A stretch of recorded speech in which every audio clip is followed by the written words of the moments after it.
लावारिस पशुओं के इलाज को लेकर एक बार फिर गौ सेवक और पशुपालन विभाग के चिकित्सक आमने सामने हैं। गौ सेवकों का आरोप है कि पशुपालन विभाग के चिकित्सक सूचना के बाद न तो घायल पशुओं के इलाज के लिए पहुंचते हैं और अब तो फोन नहीं उठाते। वहीं पशुपालन विभाग के उप निदेशक डॉक्टर सुखदेव सिंह राठी ने गौ सेवकों को परेशान करने और सरकारी कार्य में बाधा पहुँचाने के आरोप लगाए। उन्होंने कहा कि हमारे चिकित्सक पशुओं के इलाज के लिए हर समय तत्पर हैं। गोरक्षा दल के प्रधान संजय परमार ने पशु चिकित्सकों द्वारा गाय व अन्य घायल पशुओं के इलाज के लिए मना करने वाले पशु चिकित्सकों को सस्पेंड करने की मांग की। गोरक्षक संजय परमार ने आरोप लगाया कि पशु चिकित्सक पूरी तरह से अपनी मनमानी पर उतर आए हैं और सुप्रीम कोर्ट के आदेशों की भी अवहेलना करते हैं, जिसके विरोध में वे धरने पर बैठे हैं। उन्होंने आरोप लगाया कि कोई नागरिक घायल गाय या अन्य जानवरों के इलाज के लिए चिकित्सकों से संपर्क करता है तो सीधे तौर पर वे मना कर देते हैं। इलाज के अभाव में घायल जानवर दम तोड़ रहे हैं। सुप्रीम कोर्ट के और एक आम इंसानियत के भी एक फर्ज बनता है। सुप्रीम कोर्ट के भी आदेश है कि रोड पर कोई भी बेजुबान जानवर घायल, कुत्ता बिल्ली कोई भी अगर घायल हो जाता है उसको मौके पर प्राथमिक उपचार मिलना उसको कानूनी अधिकार है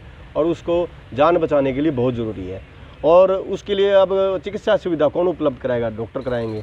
अब हम ये डॉक्टर उसको चिकित्सा सुविधा प्राथमिक उपचार देने से मना कर रहे हैं मौके पे, उसके विरोध में हम यहाँ पे बैठे हैं। ये कहते हैं उठा के लाओ। अब एक बात बताओ, रात को 11 बजे अगर कोई गाय एक्सीडेंट हो जाए या दिन में 2 बजे एक्सीडेंट हो जाती है और कोई महिला है जिसने सूचना दे दी चिकित्सा विभाग को भी ऐसे गाय बीमार है या कुत्ता बीमार, कोई एक्सीडेंट हो गया और गाय के खून आ रहे हैं, तो क्या हम एमसीडी का इंतजार करेंगे या डॉक्टर का इंतजार करेंगे? हम डॉक्टर का इंतजार करेंगे। अब डॉक्टर अगर वहाँ पे अगर मान लो खून आ रहा है, सिर्फ हमारी एक मांग है कि इन पशुओं की जान बचे। तो खून आ रहा है तो क्या करें? डॉक्टर को बुलाए। अब डॉक्टर आएगा नहीं, यही मांग हमारी, और कोई मांग ही नहीं है। तो ऐसे में अभी तक कोई इनको लिपापोती कर रहे हैं, कुछ भी नहीं मिला। ये अभी सिर्फ आगे से उधर से इधर भाग जाते हैं, उधर से इधर भाग जाते हैं, कहते हैं जी हम करेंगे वो करेंगे। हम दिन में 25 केस हैंडल करते हैं, दिन में डेली के। ये हमारे पास रजिस्टर है, आप रजिस्टर देखो। पशुपालन मंत्री भी अभी हम इसी लेवल पे है। इसके बाद अगर ये नहीं मानते तो हम कल डीसी साहब के पास जाएंगे। डीसी साहब के पास भी अगर हमारी सुनवाई नहीं होती फिर हम मंत्री जी के पास जाएंगे।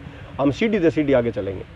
पशु चिकित्सकों द्वारा न ही कोई हेल्पलाइन नंबर जारी किया गया है और न ही रोस्टर के हिसाब से ये पशु चिकित्सक जल्द ही फोन उठाते हैं, जिससे पशुपालक खासे परेशान हो गए हैं। संजय परमार ने चेतावनी देते हुए कहा कि यदि सोमवार तक आरोपी पशु चिकित्सकों के खिलाफ कोई कार्रवाई नहीं की गई तो वे सामाजिक संगठनों को साथ लेकर आंदोलन को अनशन का रूप देंगे, जिसकी जिम्मेवारी प्रशासन की होगी। इस बारे में पशुपालन विभाग के उप निदेशक डॉक्टर सुखदेव सिंह राठी ने कहा कि गौ सेवक पशु चिकित्सकों को परेशान कर रहे हैं। बुधवार को कुछ युवा पॉलीक्लिनिक में घुस आए और चिकित्सकों की वीडियो बनाने लगे। उन्होंने कहा कि सड़क हादसे में कोई घायल पशु होता है तो हमारे चिकित्सक तुरंत पहुंचते हैं और इलाज करते हैं। अगर कोई पशु बीमार पड़ता है या कीड़े पड़े हुए हैं तो नगर परिषद के कर्मचारियों को सूचित किया जाए। नगर परिषद कर्मचारी पशुओं को नजदीकी अस्पताल या गौशाला में लेकर जाएंगे, जहां पशु चिकित्सक पहुंचकर इलाज करेंगे। गौ सेवक गलत तरीके से पुल के नीचे अवैध कब्जा किए हुए हैं और यहाँ छोटे छोटे पिंजरों में पशुओं जानवरों को रोक रखा है। वे इस संबंध में उपायुक्त को भी शिकायत करेंगे। मुख्य तो हमारे 2 इशू रहे हैं यहाँ पर भिवानी जिले के अंदर। एक तो ये लंपी स्किन डिजीज़ है, इसके बारे में जो पूरे प्रदेश भर के अंदर फैली हुई है।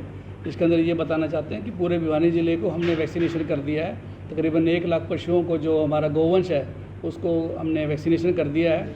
और किसी प्रकार के कोई पशु रह भी गए हैं तो सभी पशुपालकों को पंचायत के माध्यम से या उसके माध्यम से सूचित किया जा रहा है भी आप अपने हॉस्पिटल में जाएँ और सूचित करें हमें कि ये हमारा पशु रह गया, इसका आप टीकाकरण कर दें।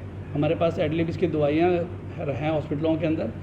और दूसरा ये बताना चाहेंगे कि माननीय मंत्री जी के आदेशों के अनुसार और उपायुक्त महोदय की इजाज़त से लेकर हमने यहाँ पे गौशालाओं को इसके अंदर अनुदान भी दिया है। जिस गौशाला के अंदर 500 एनिमल्स उनको 10,000 रुपये, 500 से 1000 तक एनिमल है उनको 15,000 रुपये और इससे ऊपर वाले को 20,000 रुपये। सभी को हम चेक के माध्यम से एक सहायता पशुओं के इलाज के लिए, बेसहारा पशुओं के लिए जो वहाँ पर शिफ्ट किए जाते हैं, ताकि किसी प्रकार की किसी पशु में इलाज में कोई कमी ना रहे।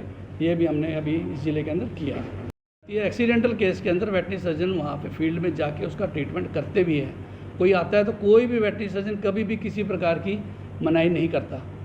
लेकिन कोई कह दे भी मेरे कुत्ते के कीड़े पड़ गए, गली में छोड़ दिया, आप इसको आओ, दूसरा वहाँ पड़ा है उसको आओ, उस तरह वो वेटनरी सर्जन वहाँ पे नहीं जा पाता।